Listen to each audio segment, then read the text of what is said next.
સામાન્ય રીતે મેળો એટલે એક પ્રકારનો ઉત્સવ, ઉજવણીનો પ્રસંગ, પરંતુ સાબરકાંઠા જિલ્લામાં આ બધાથી અલગ ભરાય છે ચિત્ર વિચિત્રનો મેળો, જે આદિવાસી જનતા પોતાના સ્વજનોને યાદ કરી પોક મૂકીને રડે છે તો યુવાન હૈયા પાન ખવડાવી પ્રણય સંબંધે બંધાય છે. ક્યાંક છે હૈયા ફાટ રુદન તો ક્યાંક છે અજંપા ભરી શોકની કાલીમાં.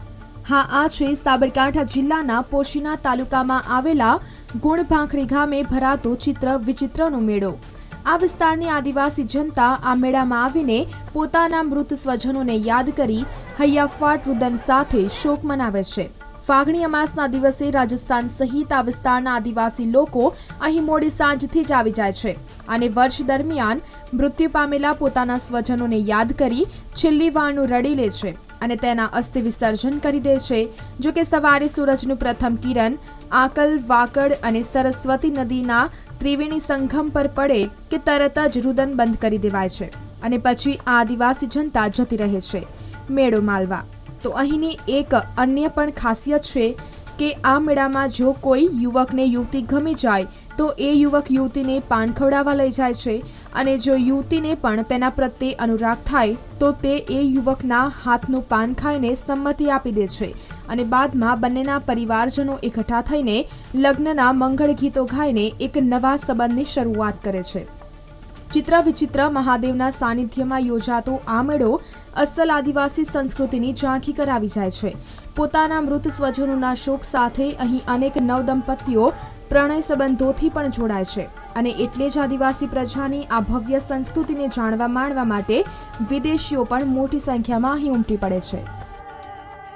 हमारे हर साल हर बार जैसे कि यहाँ पे देखिए महाकुंभ नहीं जा सकते हैं, इसीलिए हमारे जैसे कि पड़ोस गांव में गुजरात में चतरवेतर में जो महादेव जी का मंदिर है वहाँ पे नदी है, वहाँ पे जैसे कि कोई ऑफ हो जाता है जिसकी अर्थी होती है उसको विसर्जन करने के लिए हम यहीं आते हैं, इसलिए ज़्यादा दूर नहीं जा पाते हैं. इसीलिए हमारे पूर्वज भी यहीं लाते थे और मेरे भी दादी ऑफ हो गई थी तो मैं भी उनके अर्थी विसर्जन करने के लिए यहाँ पर आया हुआ हूँ. અમારા દેલવાડાની અંદર આ ગુણભાંખરીનો મેળો ચિત્ર વિચિત્ર નામે ઓળખાય છે. આ મેળાનું મહત્ત્વ એવું છે કે પોતાનું કોઈ પણ માણસ સ્વજન મરી ગયું હોય તો એના અસ્થિ વિસર્જન આ ફાગણ મહિનાની અમાસના દિવસે એનું વિસર્જન કરવામાં આવે છે. તેના સમયના તમામ સ્વજનો સાથે આવી અને આ પવિત્ર ગંગાની અંદર વિસર્જન કરી અને જે પ્રસાદી તરીકે વેચે છે. આજુબાજુના એરિયા કે રાજસ્થાનથી મોડી છેક આગળના પટા સુધી બધા માણસો અહીંયા આવે છે અને એની પાછળ એ લોકોનો કપડાનો પણ વ્યવહાર કરે છે અને પછી પોતાના ઘરે જઈ અને મહેમાનોનું આતા સ્વાગત કરે છે. આ વર્ષો પુરાની એક કહાની છે કે ચિત્ર અને વિચિત્ર બે ભાઈઓ હતા, તેમણે અહીંયા આવી અને આ વિધિપૂર્વક આ કામ કરેલું એના પાછળ અત્યારે આ પરંપરા મુજબ અત્યારે એ પણ આ ચાલે છે એની વિધિ અસ્થિ વિસર્જનની અને પોતાના સ્વજનો સાથે વિસર્જન કરે પછી ઘરે જાય છે પોતાના. Bonjour, nous sommes Josette et Agnès, nous sommes françaises. Nous avons passé à peu près 30 jours en Inde et 23 jours au Gujarat.